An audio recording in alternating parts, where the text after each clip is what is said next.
Graça e paz, meus irmãos. Vamos abrir as nossas Bíblias na carta de Judas. Carta de Judas, nós vamos terminá-la hoje.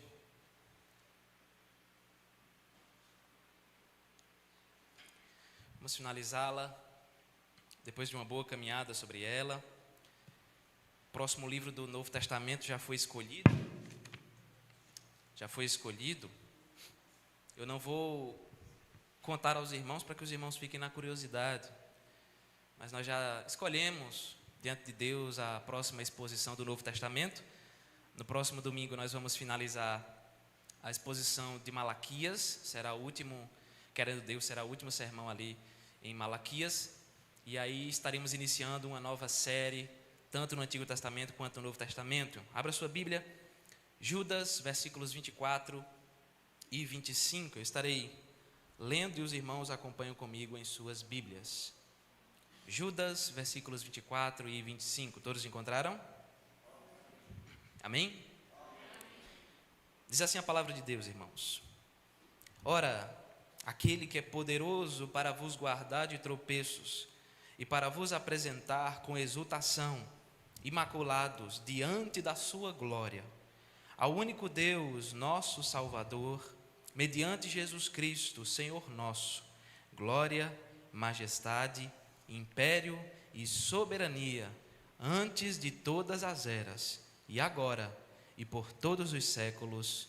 Amém. Ao longo das eras, é possível observar que o ser humano sempre buscou glória para si mesmo, sempre a todo tempo desejando ser o centro de todas as coisas. O ser humano naturalmente gosta de ser reconhecido.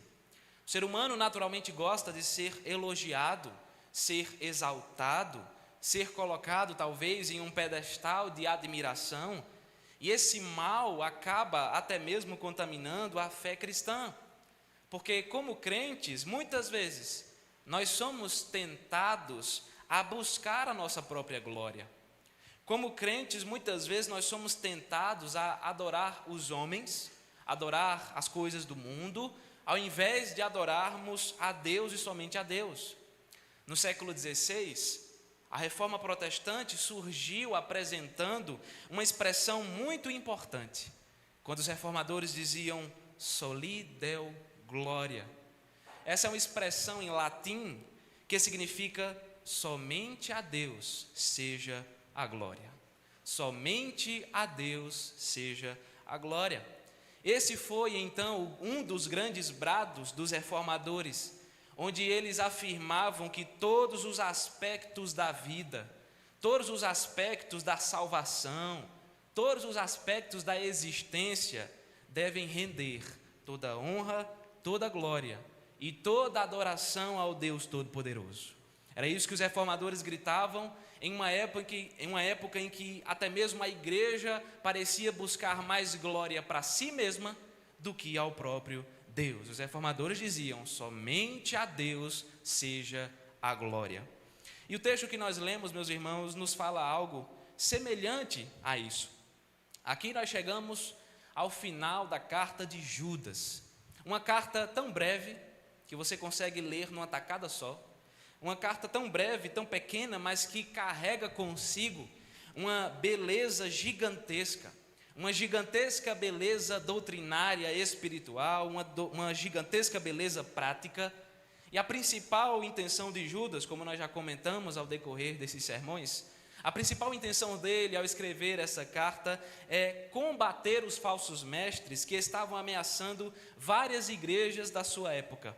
Ao decorrer do texto, ele fala sobre algumas coisas, ele fala sobre a identidade e sobre os deveres espirituais do povo de Deus. Ele faz uma forte denúncia aos falsos mestres, abordando o seu caráter pecaminoso e a sua condenação. Além disso, ele também convoca os crentes para que estes permaneçam firmes nos princípios do Evangelho. Agora, Judas finaliza a sua carta, não de qualquer forma, mas ele finaliza a sua carta com uma doxologia. Mas o que é isso, pastor? Que nome esquisito. Basicamente, uma doxologia é uma manifestação de gratidão, uma manifestação de adoração, uma manifestação de glória e de louvor a Deus, onde nas palavras que estão sendo apresentadas, alguns dos atributos divinos são destacados, são mencionados com grande louvor. Isso é uma doxologia, uma manifestação de gratidão, de alegria, de glória ao nome de Deus. É uma forma extremamente bela de se terminar uma carta, porque aqui Judas está basicamente fechando as cortinas do seu discurso, não exaltando a si mesmo, não falando de si mesmo, não falando da igreja, mas ele fecha essas cortinas, direcionando toda a adoração e toda a glória ao nome do Senhor. E é sobre isso, meus irmãos, que nós iremos pensar nessa noite, adorando o único e verdadeiro Deus. Adorando o único e verdadeiro Deus. E a pergunta é, por que nós devemos adorá-lo? Nós devemos adorá-lo em primeiro lugar, porque Ele guardará a nossa alma. Ele guardará a nossa alma. Vá acompanhando comigo o versículo de número 24.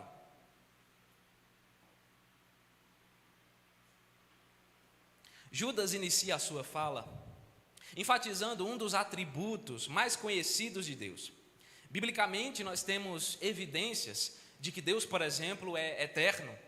Ele não tem começo, Ele não tem meio e jamais terá fim. Deus é imutável, Ele é o mesmo ontem, hoje e por toda a eternidade. Deus é onisciente, Ele detém consigo todo o conhecimento e toda a sabedoria. Deus é onipresente, Ele se encontra em todos os lugares. Não há nenhum centímetro do universo que esteja oculto aos olhos do Senhor. Além disso, Deus é onipotente, Ele é todo-poderoso, não há impossíveis para o Senhor, Ele tem poder para fazer tudo o que desejar. E é exatamente isso que Judas está afirmando no início do versículo 24, se você observar, ele diz: Deus é poderoso. Mas esse Deus é poderoso para fazer o que exatamente? Aqui no texto, Judas nos mostra que o Senhor é poderoso para realizar duas coisas específicas e especiais. Primeira coisa, veja o que diz o texto. Judas diz: o Senhor é poderoso para vos guardar de tropeços.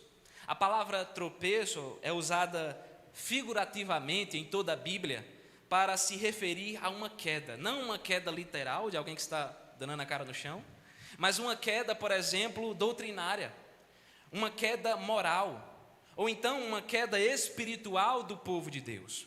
O tropeço aqui se refere a uma atitude pecaminosa diante do Senhor. Em outras palavras, o que Judas está afirmando é: Deus é poderoso, todo-poderoso, para impedir que vocês, meus irmãos, caiam definitivamente no erro. Deus é poderoso para impedir que vocês caiam de uma vez por todas no pecado, na transgressão da sua santa lei. Lembre-se que Judas escreveu essa carta porque as igrejas às quais ele se dirige estavam sendo ameaçadas pelos ensinamentos de falsos mestres. Embora esses irmãos aqui fossem crentes verdadeiros, Judas não está falando com ímpios, ele está falando com crentes.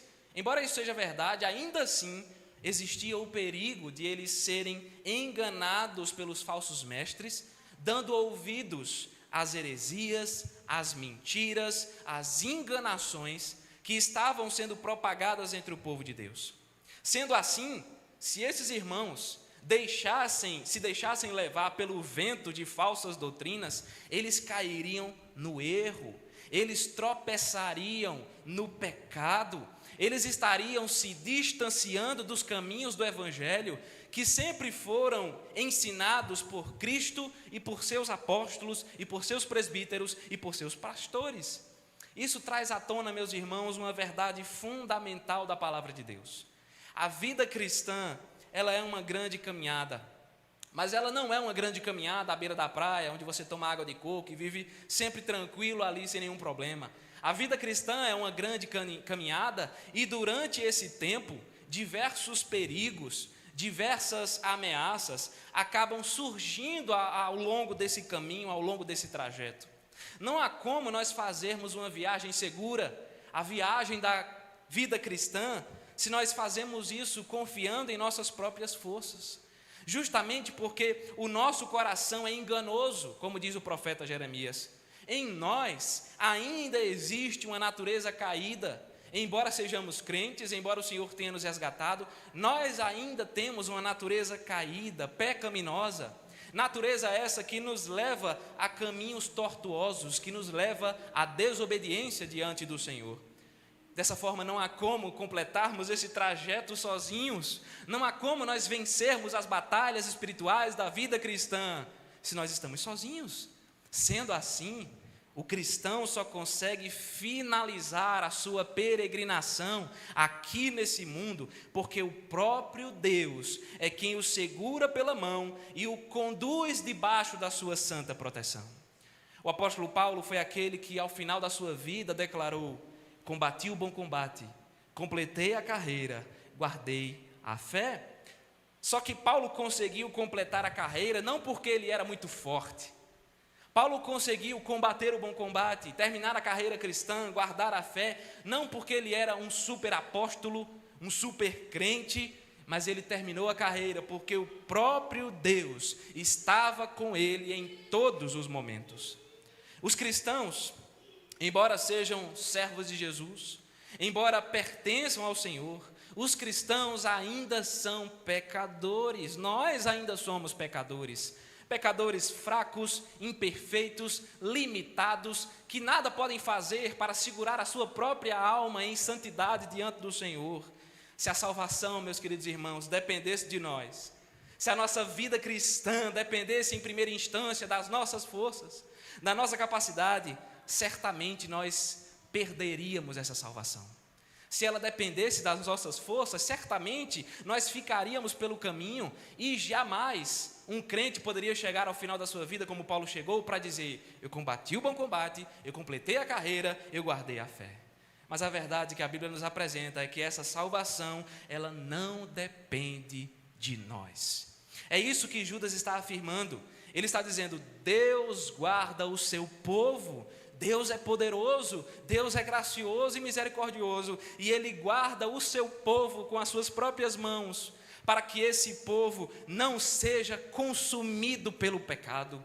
Deus guarda o seu povo para que esse povo não seja consumido, completamente aniquilado pelas tentações do mundo, pelas investidas de Satanás. Deus guarda o seu povo. Só que existe uma segunda coisa para a qual Deus é poderoso. Judas disse: Deus é poderoso para nos guardar dos tropeços, para que o pecado não nos tome conta. Só que veja o que diz o texto. O texto diz na sequência: o Senhor é poderoso para vos apresentar com exultação, imaculados diante da sua glória. Claramente, Judas está se referindo ao último dia, o dia do juízo final, o dia do retorno de Cristo, o grande e terrível dia do Senhor, onde vivos e mortos serão julgados pelo justo juiz de todo o universo.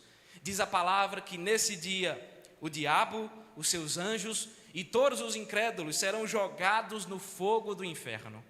Mas nesse mesmo dia, esse também será o dia em que a igreja será apresentada vitoriosa diante do Senhor Jesus Cristo. Nesse dia, o noivo finalmente se encontrará com a sua noiva. Veja que declaração tão extraordinária e preciosa, porque veja o que Judas diz. Ele está afirmando que Deus é aquele que protege o seu povo, para que esse povo não seja consumido pelo pecado, só que esse é o mesmo Deus que preservará o seu povo até o dia em que a igreja se encontrará com o Senhor Jesus Cristo no novo céu e na nova terra. Perceba que Judas não está limitando o poder de Deus a esse tempo.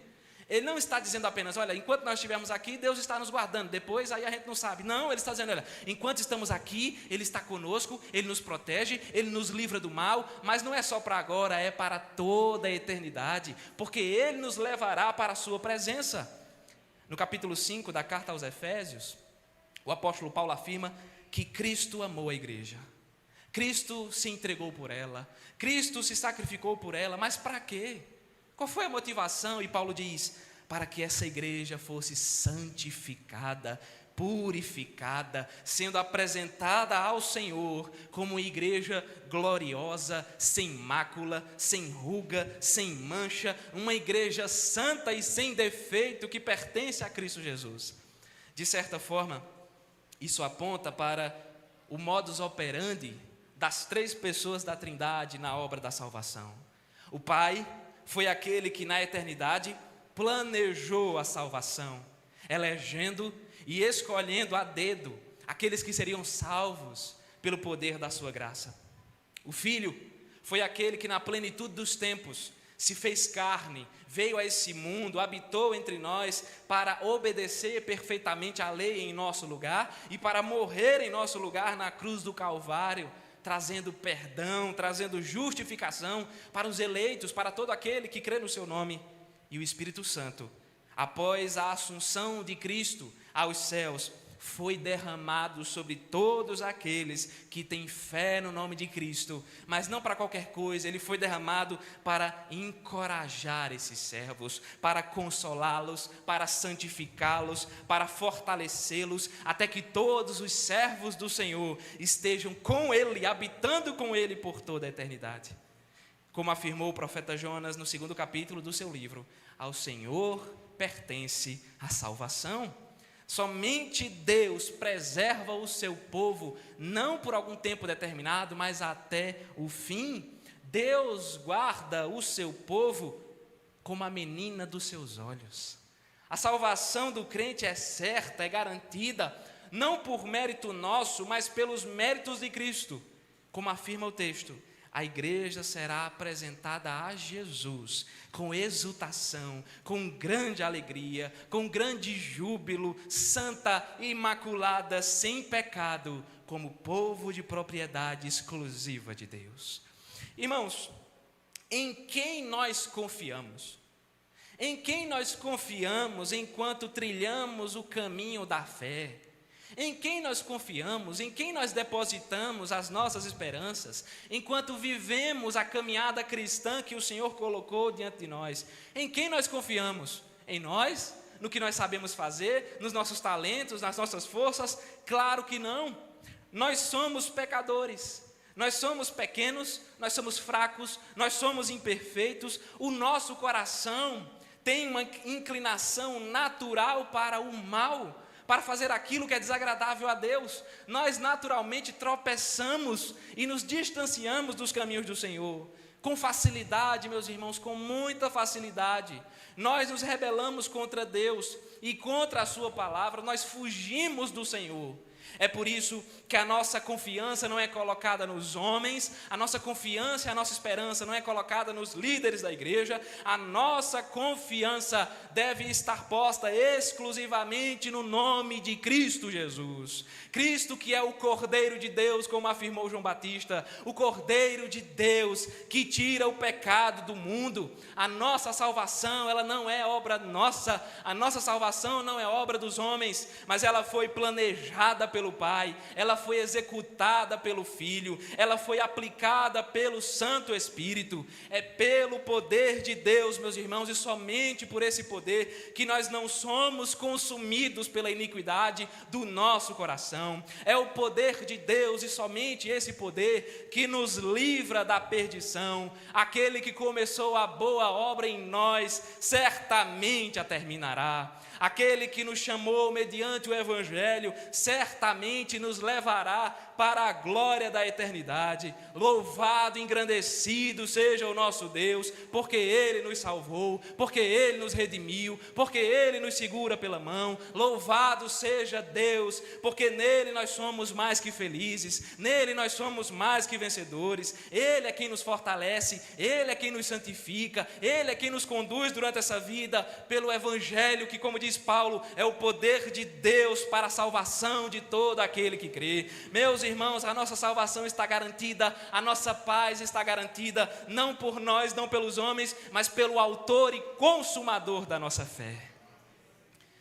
Adorando o único e verdadeiro Deus. Por que devemos adorá-lo? Nós acabamos de ver que nós o adoramos porque Ele guardará a nossa alma.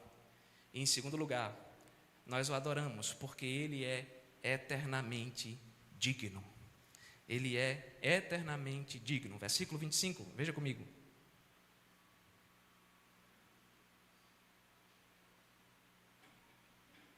Dando continuidade à sua fala, Judas, mais uma vez, diz uma coisa extremamente importante e necessária para o cristianismo bíblico. Não o cristianismo inventado pelos homens, mas o bíblico, o real.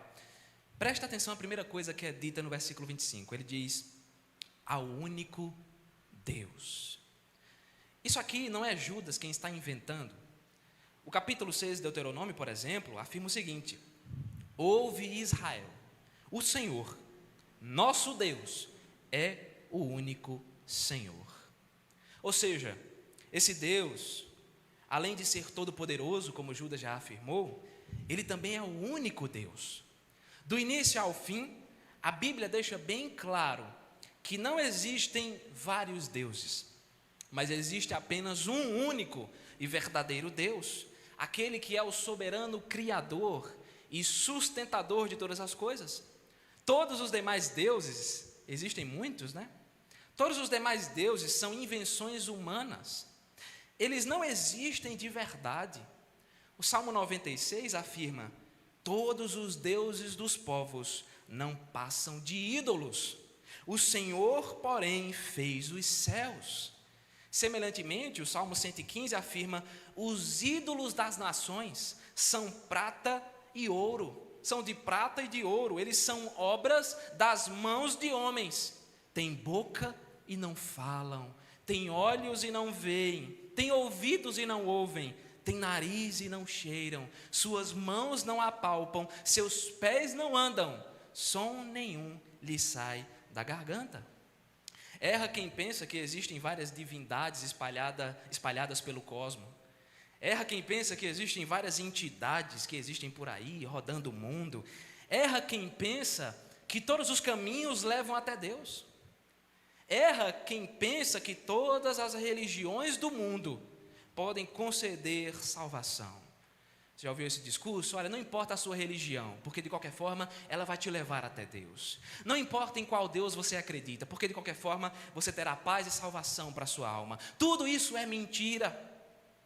Tudo isso é uma ilusão fomentada por Satanás no coração dos pecadores. Existe apenas um único Deus e o único caminho, o único e exclusivo caminho que leva à salvação se chama Jesus Cristo de Nazaré. Na sequência do versículo 25, se você observar, Judas afirma que esse Deus, que é único, também é o nosso Salvador. Nós podemos dizer, claro, que essa é uma afirmação bem ampla. Deus é o nosso Salvador, por exemplo, no sentido de que Ele cuida do seu povo em todos os mínimos detalhes. O Senhor conhece todas as nossas necessidades e Ele supre cada uma delas, segundo a sua bondade, segundo o seu amor e a sua graça. Esse Senhor nos protege não somente espiritualmente, mas fisicamente. Ele cuida da nossa saúde, Ele cuida da nossa família, Ele cuida da nossa casa, Ele nos guarda, trazendo sobre nós livramentos que preservam a nossa vida e que nós, na maioria das vezes, nem sequer nos damos conta. Só que aqui no texto, acima de tudo isso, que é verdade também, Judas está afirmando que Deus é o Salvador das nossas almas. Ele está reiterando aquilo que já foi dito no versículo 24. Ao Senhor pertence a salvação e somente Ele pode garanti-la na nossa vida. E essa salvação, obviamente, é somente mediante a fé em Cristo Jesus. Coisa que Judas enfatiza também nas suas palavras. É somente mediante a fé em Cristo. O Cristo que é o Verbo eterno que se fez carne e habitou entre nós, cheio de graça, de verdade. O Cristo que é a segunda pessoa da Trindade, o próprio Deus encarnado. Ele que é o caminho, a verdade e a vida. Ele que é o único mediador entre Deus e os homens. Ele que é a luz do mundo. Ele que é o pão que desceu do céu, o pão da vida. Ele que é a videira verdadeira, o bom pastor da sua igreja. Este é Jesus, o nosso Salvador. Dessa forma, o que é que deve ser dado? O que é que deve ser entregue a esse que é o único Deus e que nos salvou mediante Jesus Cristo? O que é que nós devemos entregar àquele que nos guarda por toda a vida, nos livrando de uma queda definitiva no pecado, nos conduzindo até a eternidade? O que é que deve ser dado a esse que é o nosso único Deus? Veja a sequência do versículo 25, o texto diz: a esse Deus, mediante Jesus Cristo, Senhor nosso, devem ser dadas a glória, majestade, império e soberania antes de todas as eras e agora e por todos os séculos. Judas está dizendo que nós, igreja, crentes, nós devemos honrar, devemos glorificar, devemos exaltar o nome do Senhor, porque toda glória, toda majestade, todo poder e toda autoridade lhe pertencem. Ele é o soberano sobre todas as coisas. Ele é o criador e sustentador de toda a vida. Ele habita, como foi lido aqui no profeta Isaías, ele habita em um alto e sublime trono. Nós devemos adorá-lo. E essa adoração, como Judas diz, é mediante a fé em Cristo Jesus. Somente no nome de Jesus nós podemos adorar a Deus verdadeiramente. Somente no nome de Jesus nós podemos espiritualmente nos aproximar do Senhor, somente firmados nos princípios do Evangelho. Diante disso, alguém poderia perguntar, e nós podemos sempre fazer perguntas ao texto. Nós podemos dizer, mas certo, Deus me guarda, Deus me protege dos tropeços, Deus está me conduzindo para a glória, Deus é todo poderoso, Deus é único, Ele é o meu Salvador, e eu tenho que adorá-lo, mas por quanto tempo? Podemos fazer essa pergunta. Por quanto tempo eu tenho que adorar a Deus? Por quanto tempo Ele será digno da minha adoração e do meu louvor? Por quanto tempo eu devo cultuá-lo? Por quanto tempo eu devo me dedicar a Ele, consagrar a minha vida a Ele? Judas então nos diz que o Senhor é digno de adoração antes de todas as eras. Ele é digno de adoração agora. Ele é digno de adoração por todos os séculos. Sabe o que é isso aqui? É uma expressão que se refere à eternidade. Judas está afirmando com todas as letras que Deus é eternamente digno de toda honra, toda glória e toda adoração.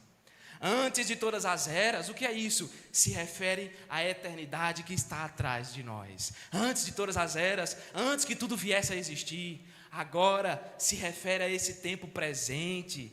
E por todos os séculos se refere à eternidade que está diante de nós. Mas por que esse Deus é eternamente digno de adoração? Por que a adoração a Ele não deve jamais cessar? Por que é por toda a eternidade? Lembre-se daquilo que está escrito no Salmo 90. Senhor, Tu tens sido o nosso refúgio de geração em geração. Antes que os montes nascessem e se formassem a terra e o mundo, de eternidade a eternidade, Tu és Deus. Antes que tudo viesse a existir, o Senhor já era o Deus onisciente, onipotente, onipresente, eterno, soberano e imutável. Hoje, Ele ainda é esse mesmo Deus, e para todos sempre Ele será esse mesmo Deus. Deus é Deus por quanto tempo? Nós estamos sabendo aqui, Deus é Deus por toda a eternidade. Sendo assim, Ele é digno de adoração, não somente durante um curto período de tempo. Deus é digno de adoração para todos sempre, porque Ele é o centro de tudo aquilo que existe. Ele é o centro da eternidade, como diz a palavra, porque dele, por meio dele e para Ele são todas as coisas. O Deus que nos salvou e que nos preserva em santidade até nos receber na glória. Esse é o único Deus de receber por toda a eternidade, o único que é digno de receber glória, majestade, império e soberania. É por isso, meus irmãos, que a igreja não cessa de marchar, porque o nosso general é o Deus eterno e todo-poderoso. Judas então finaliza a sua carta com um forte e poderoso amém. Caso você não saiba, a palavra amém, tanto no hebraico quanto no grego, significa assim seja. É uma palavra de concordância, é uma ratificação de uma verdade. Então, que assim seja, que Deus seja adorado por toda a eternidade. Os homens gostam de inventar os seus próprios deuses. Os homens tomam para si deuses que satisfazem os desejos do seu coração. Os homens tomam para si ídolos que conduzem os prazeres da sua carne. Só que todos esses deuses são falsos, porque só existe um único Senhor, só existe um único e verdadeiro Deus. Ele é o Rei dos reis, o Senhor dos senhores. Ele é o nosso amparo, o nosso escudo, a nossa fortaleza, o nosso castelo forte, o nosso socorro bem presente nas tribulações. Como afirma o Salmo 24, levantai, ó portas, as vossas cabeças, levantai-vos, ó portais eternos, para que entre o Rei da glória. Quem é esse Rei da glória? O Senhor dos exércitos, Ele é o Rei da glória. Bem-aventurados nós somos, porque em Cristo Jesus nós fomos feitos filhos de Deus. Esse Deus nos deu o privilégio de sermos o seu povo amado, povo de propriedade exclusiva, e como seu povo, como sua igreja, nós devemos honrá-lo, nós devemos adorá-lo, nós devemos exaltá-lo por toda a eternidade, porque por toda a eternidade Ele é digno de glória, por toda a eternidade Ele é digno de adoração. A nossa vida inteira, aqui e no porvir, deve ser um culto de adoração ao nosso Salvador. Como diz o livro dos Salmos, todo ser que respira, louve ao Senhor, aleluia. Mas então, o que é que nós aprendemos de maneira especial? Vamos terminar Judas. Aí você diz, pastor, mas já... Nós já escolhemos o próximo livro, e essas escolhas, meus irmãos, elas não são aleatórias, elas são baseadas principalmente naquilo que o Senhor nos conduz ao enxergar a necessidade da igreja. Então, quais são as últimas coisas que nós podemos aprender aqui nessa preciosa carta? Eu queria destacar algumas coisas importantes para nós finalizarmos. Se você é crente em Cristo Jesus, se você verdadeiramente se arrependeu dos seus pecados, se você entregou a sua vida nas mãos de Jesus completamente, se o Evangelho de fato te transformou de dentro para fora, e você hoje está sendo habitado pelo Santo Espírito, se essa é a sua situação, saiba e tenha certeza que a sua salvação está garantida. A nossa salvação não é garantida pelo que nós podemos fazer, mas é pelo que Cristo fez por nós. Quando Cristo morreu na cruz do Calvário e ressuscitou ao terceiro dia, Ele triunfou sobre a morte. A morte morreu na morte de Cristo. Ele triunfou sobre o mal, Ele pisou a cabeça de Satanás. O que garante a nossa salvação não é o quanto nós podemos ser super crentes, mas é a obra perfeita do nosso Senhor. É somente por meio da fé em Cristo que nós podemos ser perdoados de absolutamente todos os nossos pecados. É somente por meio da fé que nós podemos ser considerados justos diante de Deus. E uma vez que recebemos essa salvação, uma vez que nós cremos no nome de Cristo, uma vez que essa graça nos alcança, nós jamais perderemos essa salvação, porque ela não é nossa, ela é de Deus. Ela é um presente que Deus nos dá, apesar de nós não merecermos. Dessa forma, meu querido irmão, embora você ainda seja pecador, lembre-se que o Senhor jamais permitirá que o pecado te escravize outra vez. Nós erramos, nós falhamos, e muitas vezes nos distanciamos do Senhor, mas o pecado jamais tomará conta da nossa vida. Satanás jamais terá poder sobre nós outra vez, porque nós estamos nas mãos de Deus. É por isso que nós dizemos, uma vez salvo, salvo para sempre. Se você é crente em Jesus, não tenha medo de perder a sua salvação, porque ela não é sua, foi Deus quem te deu.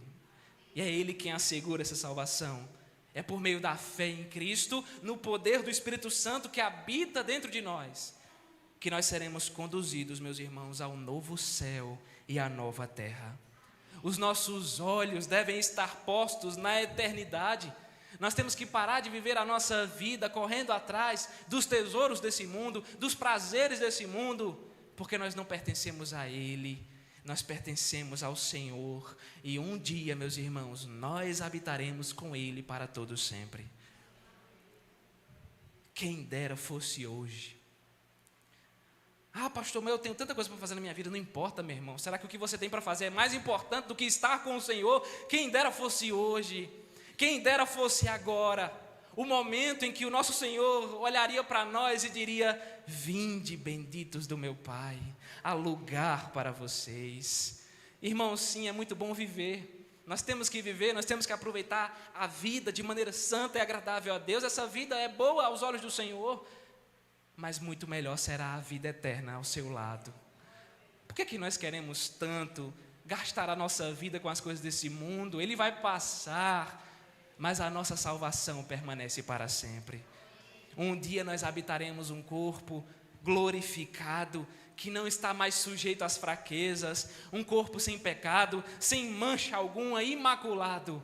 A noiva será entregue nos braços do seu noivo, completamente santa, sem nenhuma iniquidade, meus irmãos. Nós temos que almejar a eternidade, porque é para lá que o Senhor está nos conduzindo, é para os seus braços, é para nós recebermos a coroa da justiça que nos está reservada pelo nosso Salvador. Isso significa dizer que agora nós estamos passando por um processo, caminhada, tribulações, provações, lutas, aperfeiçoamento e, acima de tudo, nós estamos enfrentando um processo de santificação. Você lembra do que Judas disse, que a igreja será apresentada imaculada, santa? Por quê? Porque agora ela está sendo santificada, para que quando nós estivermos com Cristo na eternidade, nós não cheguemos lá com qualquer mancha, mas com a santidade plena que Ele nos concedeu. Então, meu querido irmão, Deus nos garante a salvação, sim, mas Ele também nos chama à responsabilidade. A salvação pela graça, como nós vimos aqui, ela não é uma desculpa para que você viva a sua vida do jeito que bem entender. Tem gente que pensa assim, né? Mas se a salvação é um presente e ela não pode ser perdida jamais, então eu posso talvez pecar do jeito que eu quiser. Não vai ter muita importância os meus erros, os meus pecados, eu posso viver à vontade, porque mesmo assim eu vou morar no céu. De jeito nenhum. Porque a consequência da salvação é a santificação. Nós demonstramos que Cristo transformou a nossa vida, não porque nós carregamos uma Bíblia debaixo do braço e colocamos uma roupa social para ir ao culto. Nós demonstramos através de uma vida santa. Como é que eu sei que eu sou crente? Como é que eu posso ter certeza disso aqui? A salvação está garantida para mim. Como é que eu sei? Será que é porque eu frequento a igreja presbiteriana? Não. Eu sei que eu sou crente quando eu vivo em santidade. Eu sei que eu sou crente quando eu vivo no temor do Senhor. Eu sei que eu sou crente quando a minha vida é completamente consagrada a Deus. E quando ela sai dos trilhos eu me incomodo. Eu sei que eu sou crente que quando eu estou fazendo besteira, o Espírito Santo está lá, aqui, ó, martelando, e eu não consigo ficar em paz com os meus pecados. Isso é ser crente. Meu querido irmão, a pior coisa que existe é um crente com mau testemunho. É uma das piores coisas que existe. Crente que envergonha o Evangelho. Você lembra do que Deus dizia para Israel? O meu nome é blasfemado entre os gentios por vossa causa. Semelhantemente, muitas vezes Deus diz para a igreja hoje: o meu nome é blasfemado entre os ímpios por causa de vocês. É triste quando o povo lá de fora, eu não estou nem falando daqui de dentro não, quando o povo lá de fora olha para algum crente e diz assim: esse aí é crente só no nome. Eu conheço essa peça. Ele engana o pastor, engana todo mundo, mas eu conheço. Esse aí é crente no nome. Porque quando tem oportunidade, a primeira oportunidade que ele tem, ele está numa festa. A primeira oportunidade que ele tem, ele maltrata a família dentro de casa, só vive brigando com a família. A primeira oportunidade que tem, trai a esposa, trai o marido. Primeira oportunidade que tem, compra e não paga. Namora com qualquer um. É ignorante, soberbo, chato, arrogante. Arruma confusão com todo mundo. Ninguém suporta ele. Vive na sensualidade, mostrando o corpo no meio da rua para todo mundo olhar e desejar. Isso é uma vergonha, meu irmão. E a gente precisa de fato ter vergonha na cara. Sabe por quê? Porque esse tipo de coisa e tantos outros tipos de comentários que podem ser feitos a respeito de um crente, tudo isso é inaceitável diante de Deus. Não pode ser aceito de forma alguma. Nós não podemos normalizar o pecado. O grande problema da igreja brasileira é que muitas vezes ela normaliza o pecado, práticas pecaminosas que desonram o nome de Cristo, e a igreja aceita. Não, está tudo bem, a salvação é pela graça. Como assim? Nós temos que buscar a santidade, meu querido irmão, porque sem santidade ninguém verá a Deus. Se você se diz crente, mas por acaso está vivendo completamente abraçado com o pecado, de duas uma: ou você está distante e precisa retornar, se arrepender, ou talvez, só talvez, você nem crente seja. Talvez você ainda esteja perdido, caminhando para o inferno. Existem milhares e milhares de pessoas que estão indo para o inferno pelas portas da igreja. Elas são de uma igreja, elas pertencem a uma igreja, elas frequentam, mas estão indo para o inferno. Tome cuidado, meu querido irmão, porque nós não podemos brincar com o evangelho. O evangelho não é uma recreação do final de semana, sabe? Da mesma forma que a pessoa no final de semana vai para um privê, para um condomínio, para um clube, aí no final de semana a gente vai para a igreja. O evangelho não é recreação. O evangelho não é uma brincadeirazinha semanal. O evangelho é o poder de Deus para a salvação de todo aquele que crê. Por que nós estamos aqui? Para que nós existimos? Por que toda semana nós nos reunimos aqui?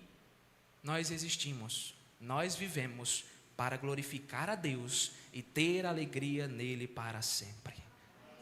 A vida não tem sentido longe da presença do Senhor.